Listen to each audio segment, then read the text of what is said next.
रामकृष्ण हरी. श्री स्वामी समर्थ. मित्रांनो, स्वयंपाकघर आपल्या घराचा आत्मा असतो. स्वयंपाकघरात देवी अन्नपूर्णा आणि माता लक्ष्मीचा वास असतो.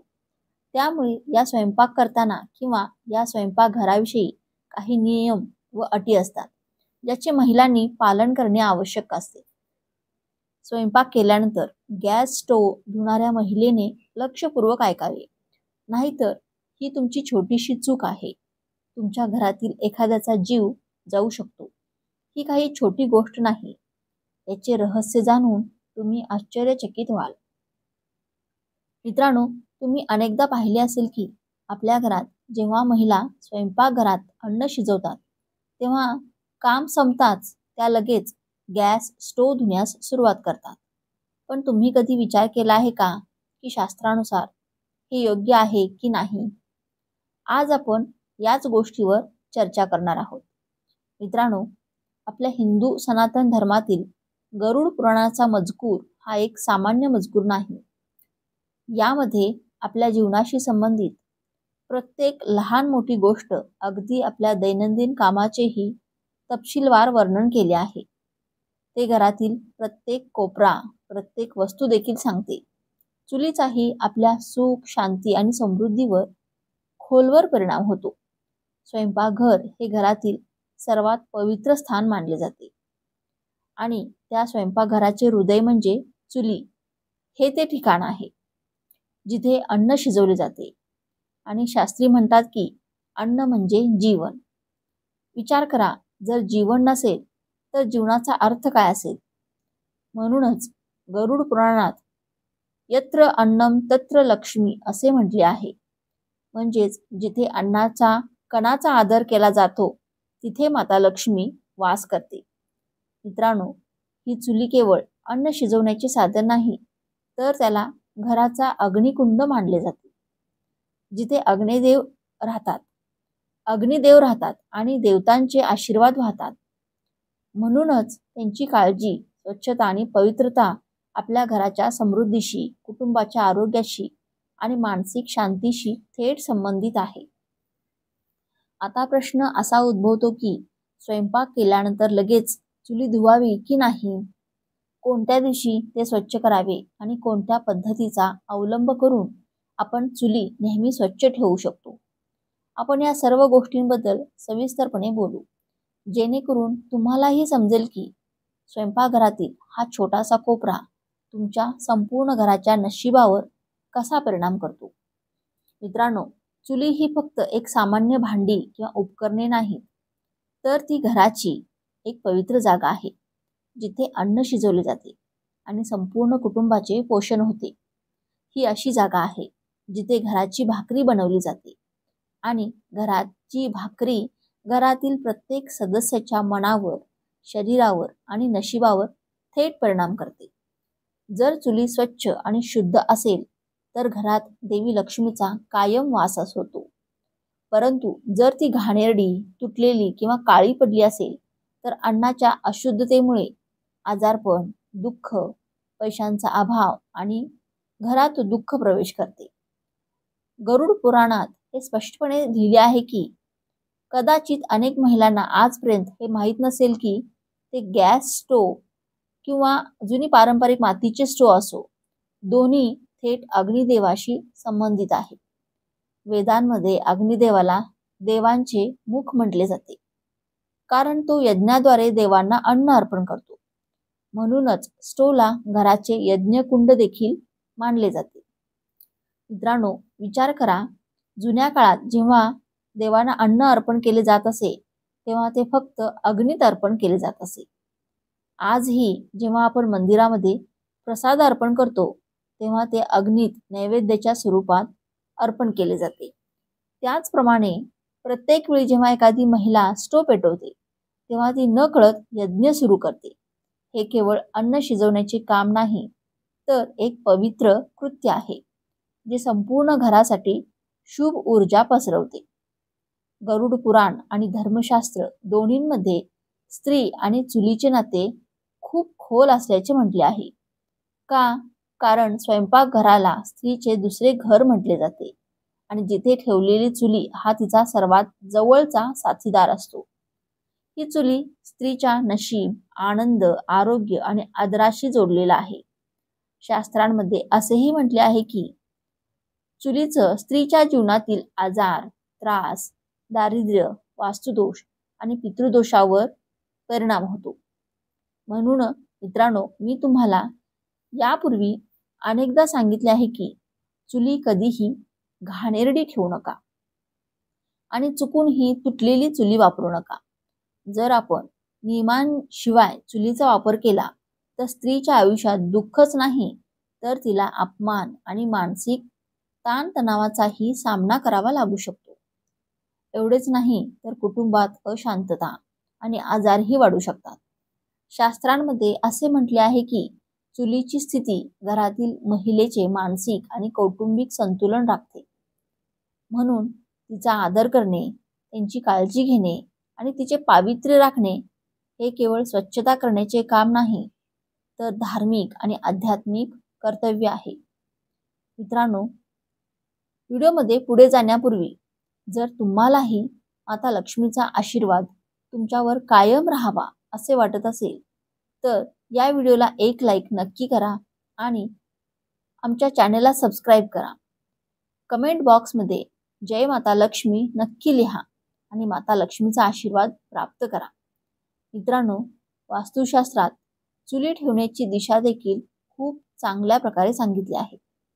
घराच्या आग्नेय म्हणजेच अग्निकोणात स्वयंपाकघर असावे आणि गॅस स्टोव्ह स्वयंपाकघराच्या आग्नेय कोपऱ्यात ठेवावा, कारण ते अग्निकोण मानले जाते. आणि ज्या घरात स्वयंपाकघरात अग्निकोणमध्ये स्टोव्ह ठेवला जातो त्या घरात देवदेवता राहतात.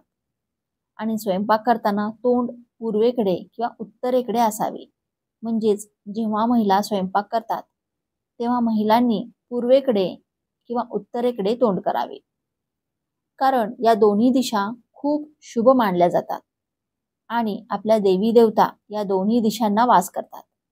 त्यानुसार जर स्टोव्ह पश्चिमेकडे किंवा उत्तरेकडे असेल तर असे म्हटले जाते की त्या घरात पैशांचा अपव्यय होतो, त्या घरात पैसा राहत नाही, त्या घरात गरिबी येते आणि त्या घरात अजिबात समृद्धी नसते आणि घराचे सुख आणि शांती कोणत्या गोष्टींवर अवलंबून असते? घराचे सुख आणि शांती घराच्या समृद्धीवर अवलंबून असते. म्हणून जर ते दक्षिण किंवा नैऋत्य कोणात असेल तर रोग आणि अपघात वाढतात. म्हणजेच मित्रांनो, पहा की अनेक वेळा जेव्हा आपल्या घरातील एखाद्या व्यक्तीचे आरोग्य अचानक चढ उतार होऊ लागले, कर्ज वाढू लागते, समस्या वाढू लागतात, तर कुठेतरी याचे कारण असा ग्रह दोष असू शकतो की तुमच्या घराच्या चुलीचा ग्रह दक्षिण दिशेला ठेवला आहे.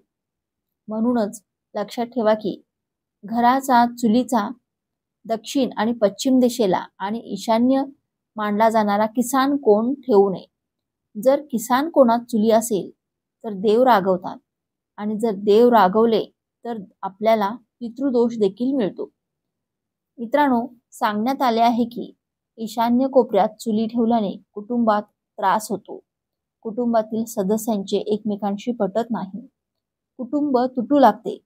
त्यामुळे कुटुंबातील प्रत्येक सदस्याला मानसिक ताणतणावाचा सामना करावा लागतो. घरात अशुभ शक्तीचा प्रवेश होतो आणि जेव्हा अशुभ शक्ती, नकारात्मक शक्ती घरात प्रवेश करू लागतात तेव्हा कुटुंब गरीब होते, कुटुंबाच्या आशा तुटू लागतात, कुटुंब उद्ध्वस्त होऊ लागते. म्हणून आपण कधीही घराच्या ईशान्य कोपऱ्यात चुली ठेवू नये. महिलांनी विशेषतः काळजी घ्यावी, कारण महिलाच त्यांचा बहुतेक वेळ स्वयंपाकघरात घालवतात. पण कधी कधी असे घडते की काही स्वयंपाकघरामध्ये महिलांना बोलण्याचा अधिकार नसतो. म्हणून महिलांनी त्यांच्या कुटुंबातील सदस्यांना सांगावे की गॅस स्टोव्ह कोणत्या दिशेने ठेवणे योग्य आहे आणि कोणत्या दिशेने ते चुकीचे आहे. मित्रांनो, पहा, प्रत्येक महिला स्वच्छता करते, परंतु त्यांना स्वच्छता कशी आणि केव्हा करावी हे माहीत नसते.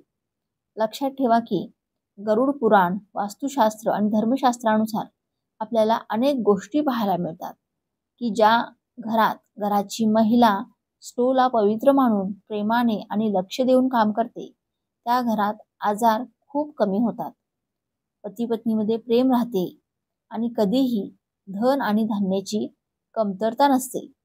मित्रांनो, स्वयंपाकघरातून बाहेर पडणारी सकारात्मक ऊर्जा संपूर्ण घरात शांती पसरवते. कारण या कलियुगात स्वयंपाकघर हे सर्वात पवित्र स्थान मानले जाते. पण काही लोक अजूनही त्यांच्या पावित्र्याबद्दल अनभिज्ञ आहेत. त्यांना वाटते की स्वयंपाकघरात पावित्र्य राखले जाऊ नये, पण स्वयंपाकघर नेहमीच पवित्र ठेवले पाहिजे.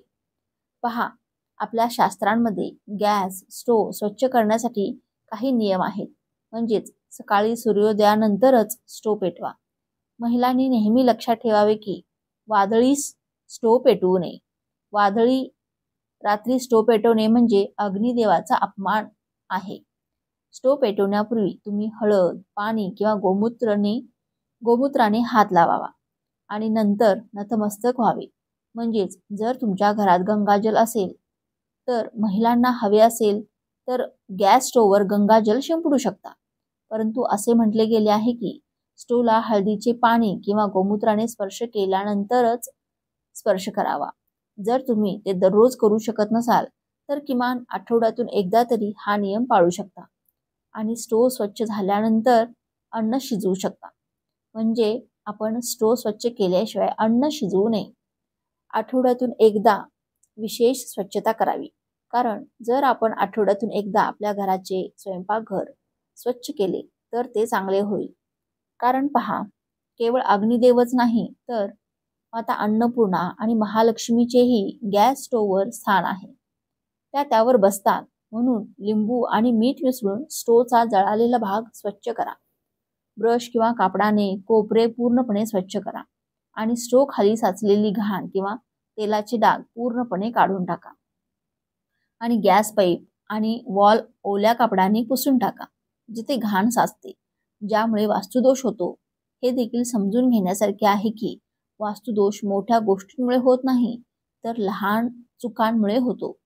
आणि विशेषतः महिलांनी काय करू नये हे लक्षात ठेवणे पाहिजे की अंघोळ न करता चुलीवर स्वयंपाक करणे निषिद्ध मानले जाते. आज महिला आधुनिक झाल्या आहेत. शहरातील मोठ्या महिला जे करतात ते म्हणजेच अंघोळ न करता थेट स्वयंपाकघरात जातात, चुलीला स्पर्श करतात. काही घराच्या स्वयंपाकघरात जातात, स्वयंपाक करायला सुरुवात करतात. काही हाताने भांड्यातून पाणी पिण्यास सुरुवात करतात. ते पूर्णपणे निषिद्ध मानले जाते. पहा, ज्या महिला आंघोळ न करता स्वयंपाकघरात जातात त्यांच्या स्वयंपाकघरातील ऊर्जा अशुद्ध होते आणि महिला दोषी बनतात. म्हणून जेव्हा अन्नाचा दोष तयार होतो तेव्हा स्वयंपाकघरात अन्नाची कमतरता निर्माण होते. स्वयंपाकघरातील भांडे नेहमीच रिकामे असतात, ज्यामुळे अन्न आणि पैशाचे खूप नुकसान होते. म्हणूनच आंघोळ न करता चुलीवर अन्न शिजवू नये. आणि अनेक महिलांना रात्री चुली घाणेरडी ठेवण्याची सवय असते. त्या रात्री अन्न शिजवतात आणि चुली घाणेरडी ठेवतात. पण तुम्ही हे का विसरता की देवी लक्ष्मी आणि अन्नपूर्णा माता चुलीवर वास करतात. देवी लक्ष्मीचा संबंध संपत्तीशी आहे आणि अन्नपूर्णाचा संबंध धनधान्याशी आहे. म्हणूनच महिलांनी रात्री चुली घाणेरडी ठेवू नये. स्वयंपाक केल्यानंतर लगेच चुली स्वच्छ करावी आणि जळालेल्या चुली अनेक दिवस अस्वच्छ ठेवल्याने ग्रहांच्या त्रासांना, आजारांना आणि पैशांच्या नुकसानीला आमंत्रण मिळते. घरातील महिला महिने चुली स्वच्छ करत नाहीत. का? कारण अनेक महिलांना काम करायला आळस वाटतो. जर काही महिला नोकरी करत असतील तर त्यांना वेळ मिळत नाही. काही महिला स्वच्छतेस रस दाखवत नाहीत, तर त्यामुळे घरातील वातावरण बिघडते हे नक्की. मित्रांनो, पहा की अनेक लोकांना ही सवय असते, अरे मी इथे फक्त महिलांबद्दल बोलत नाहीये, मी पुरुषांबद्दल देखील बोलते आहे, की अनेकांना चुलीजवळ घाणेरडी भांडी ठेवण्याची सवय असते. आता घाणेरडी भांडी कधीही चुलीजवळ ठेवू नये, कारण चुली ही सर्वात पवित्र गोष्ट आहे आणि चुलीजवळ घाणेरडी भांडी ठेवल्याने चुलीवर वास्तुदोष, नकारात्मक ऊर्जा जमा होते. आपण चुलीजवळ रिकामी भांडी कधीही ठेवू नयेत आणि चुलीवर वस्तू ठेवल्याने म्हणजेच पेट्या, भांडी, ऊर्जेचा प्रवाह थांबतो आणि कामात व्यत्यय येतो. महिलांनी हे करताना विशेष काळजी घ्यावी की जेव्हा त्यांना कधी कधी वस्तू ठेवण्यासाठी जागा मिळत नाही तेव्हा त्या चुलीवर टाकतात, जे पूर्णपणे चुकीचे मानले आहे. मित्रांनो, चुलीशी संबंधित काही आध्यात्मिक नियम देखील आहेत. असे म्हटले जाते की गायत्री मंत्र किंवा ओम अग्नेय नमः या शब्दाचा उच्चार करून चुली दिवसातून एकदा सकाळी किंवा संध्याकाळी कधीही पेटवावी. कारण चुली देखील एक अतिशय पवित्र वस्तू आहे आणि ती पूजेला पात्र आहे. अनेकदा लोक जेव्हा नवीन चुली घरी आणतात तेव्हा ती चुली वापरण्यापूर्वी त्या चुलीवर स्वस्तिक बनवतात. त्या चुलीवर कुंकू, अबीर, गुलाल आणि अक्षत अर्पण केले जातात. म्हणून गायत्री मंत्र ओम अग्नेय नमः म्हटल्यानंतर चुलीचा वापर करावा आणि माता अन्नपूर्णा आणि देवीचे स्मरण करूनच स्वयंपाकघरात जेवण बनवावे. कारण जेवण बनवताना आपल्या मनात जसे विचार असतील तसेच विचार ते जेवण खाणाऱ्याच्या मनात निर्माण होतात. म्हणून जेवण बनवताना शुद्ध आणि सात्विक विचारच मनात असावे. त्यामुळे जेवण बनवताना नेहमी मंत्रोच्चार करतच जेवण बनवावे. ते जेवण प्रसाद रूपी बनून जाते.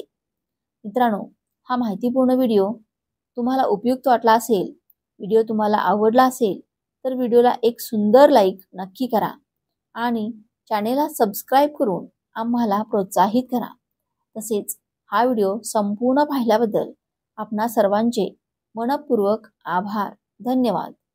श्री स्वामी समर्थ. जय श्री राम. जय श्री हनुमान.